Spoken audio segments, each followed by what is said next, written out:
In this video, I'm going to show you how I set up my export presets in Premiere for exporting things to YouTube and Instagram, all different sizes, and IGTV. I know there's a ton of different ways that you can do this, but I'm going to share mine, and you can download my export presets.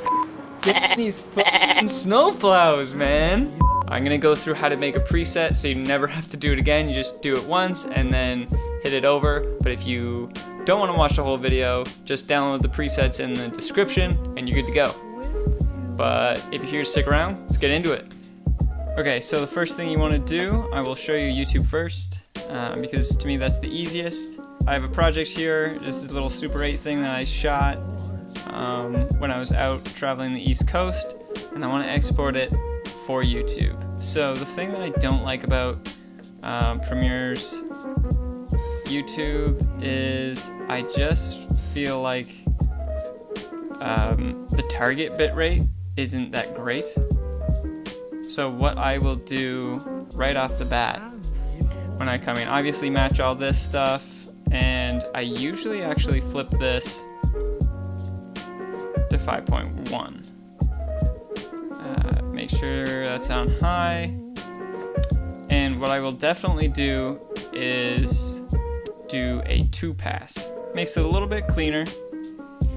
And I will also bump those numbers way up. Usually somewhere in the 20s. But you can see how much this affects the file size. But I find YouTube compression's like pretty bad.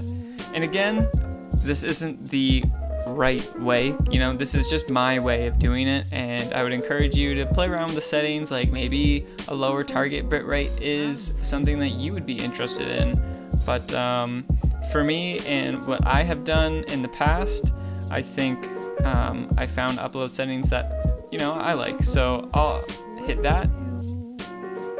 Once you made a preset that you're kind of happy with, you can hit save preset right here, and now you can name it whatever you want. So we'll do YouTube HQ 1920 by 1080, and this specific one was at 24 FPS export settings. Alright, so that looks good. Making it for Instagram, and we will make a preset at the same time. So these are the original settings of the comp, 1920 by 1080. Some people do upscale, I know that, and I'm one of those people that actually downscale sometimes.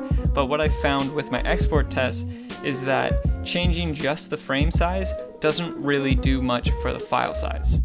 But if you're curious, yeah, sometimes I'll usually do 640 by 360, same aspect ratio, it's just divided basically. But the settings that I found that do matter, especially for me, is I always check this guy, and I usually bump this up to high, and I'll usually drag this all the way up to 5.1. And the big thing I do is I will either use constant bitrate or variable, and I'll hit 2-pass.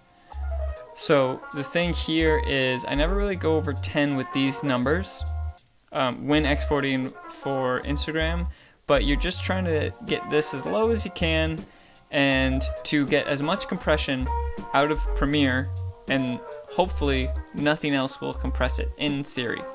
But yeah, so let's just see 2.5, and maybe I'll bump this to 4, and we already got 20.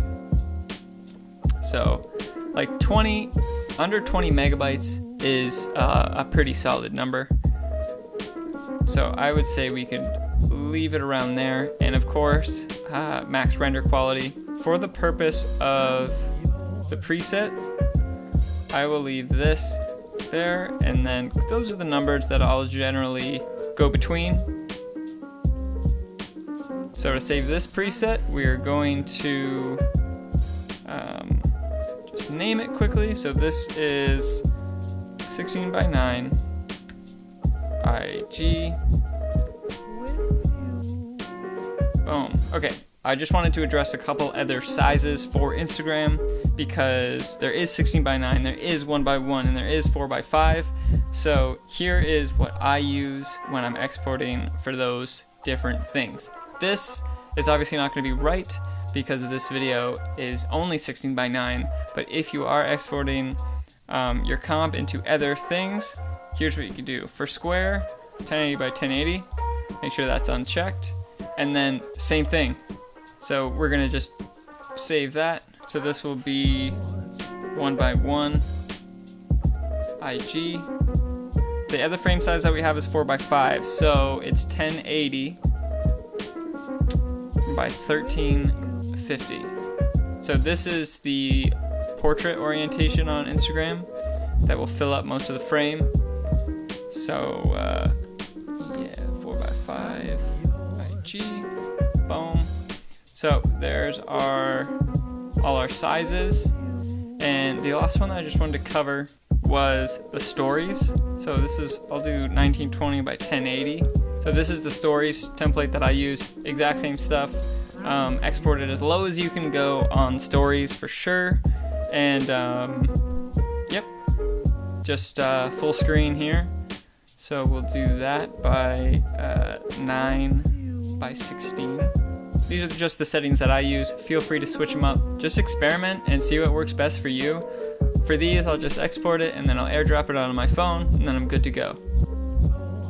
Thank you for watching this video, and if you download the presets, I hope they make your life a little bit easier, or if you made your own, I hope this was an easy tutorial for you. Thank you very much for watching, and I'll see you in the next video.